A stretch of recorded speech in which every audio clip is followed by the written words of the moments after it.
నా పేరు మధు అండి. మా భార్య పేరు మణి. మేము ప్రొద్దుటూరు నుంచి వస్తున్నాము. ప్రొద్దుటూరు పక్కన తొండలదిన్నె అనే విలేజ్ నుంచి వస్తున్నాము. 2023 మేలో పెళ్ళయింది. పెళ్ళైన 5 నెలలకి మా భార్య కన్సీవ్ అయింది. కన్సీవ్ అయిన 5 నెలలకే మళ్ళీ అబార్షన్ అయింది.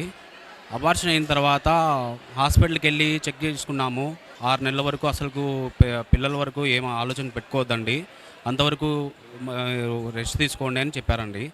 1 ఇయర్ వరకు వెయిట్ చేశామండి. వెయిట్ చేసాము, హాస్పిటల్కి అన్నీ తిరిగాము. ఎట్లా పోయినా కూడా డబ్బుల వరకు పోతానే ఉన్నాయి. ఏది కొద్దిగా మాకు ఏ రెస్పాన్స్ లేదు, ఏం సరిగ్గా లేదండి. వెళ్ళాము, మళ్ళీ తర్వాత హాస్పిటల్కి వెళ్తూనే ఉన్నాము, జరుగుతూనే ఉన్నాయి. మాకు మా భార్య వాళ్ళ అక్క వాళ్ళు ఇట్లా కడపలో ఇస్సాకయ్య ప్రార్థన చేస్తున్నారు, మీరు ఒకసారి వెళ్ళండి, నా కోసం వెళ్ళండి మీరు అని వాళ్ళ అక్కగారు చెప్పారండి. మేము ఏ ఏ చూద్దాము, మా ప్రేయర్ వెళ్తే బాగుంటుంది కదా అనేసి అనుకున్నాము. మా భార్య వచ్చేసి ఎన్ని హాస్పిటల్కి వెళ్ళినా కూడా నాకు అయితే ఏమీ నమ్మకం లేదు, నేను దేవుణ్ణి నమ్ముకుంటాను, నా వల్ల కాదు, నేను ఎట్లా పోయినా కూడా కుదరదు, నేను దేవుణ్ణి నమ్ముకుంటాను, ఏ ట్రీట్మెంట్ పరంగా నాకు ఏం అవసరం లేదని చెప్పిందండి. నాకు చాలా ఆనందం వేసి సరే వెళ్దామనేసి ఇసాకయ్య ప్రార్థనకి మాధవి కన్వెన్షన్ హాల్ అక్కడికి వెళ్ళామండి. అక్కడికి వెళ్ళిన 2 నెలలకే మా భార్య కన్సీవ్ అయిందండి. హాస్పిటల్కి వెళ్ళాము, అన్నీ చేసినా కూడా మాకు ఏ రెస్పాన్స్ లేదు. మేము వచ్చిన 2 నెలల్లోనే మా భార్యకి కన్సీవ్ అయిందండి. వెళ్ళాము, ముందులాగా మళ్ళీ జరుగుతుందేమో, అబార్షన్ అయిందేమో, మళ్ళీ అవుతుందేమో అనేసి టెన్షన్ పడతా నెల చెకప్కి వెళ్తా, హాస్పిటల్కి వెళ్తూ ఉన్నామండి. వెళ్ళాము, ప్రతి నెల బాగానే అన్నారు. 5 నెలలు అయిపోయింది, 6 నెలలు అయిపోయింది.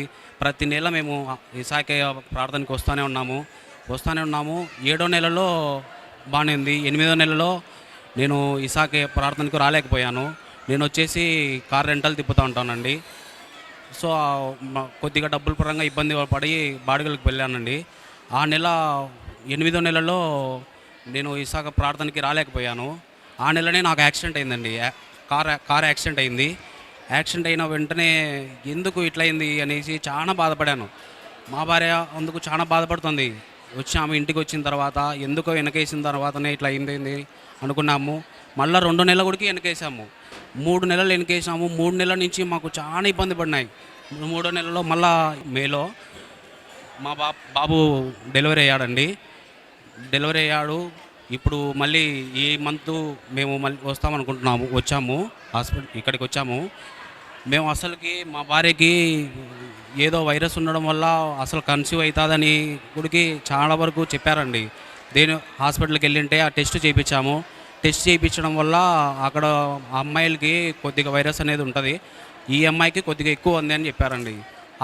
పిల్లల మీద మీరు ఇప్పుడే పెట్టుకోవద్దు, 2 సంవత్సరాల వరకు అసలుకి ఏం వద్దని చెప్పారు. అట్లాంటిది ఆశ్చర్యం ఏంటంటే పెళ్ళి జరిగింది మాకు 2023లో మేలో. నా బర్త్డే మే 18వ తారీఖు నా బర్త్డే. మళ్ళీ మేలోనే నా కొడుకు పుట్టినాడు. నా బర్త్డే రోజే నా కొడుకు పుట్టినాడు. ఎంత ఆశ్చర్యం అంటే నాకు అసలు ఏం చెప్పుకోవాలో అర్థం కావట్లేదు. వెనకేయడం వల్ల నాకు ఎన్ని ఆపదలు వచ్చాయో నాకే అర్థం కాలేదు.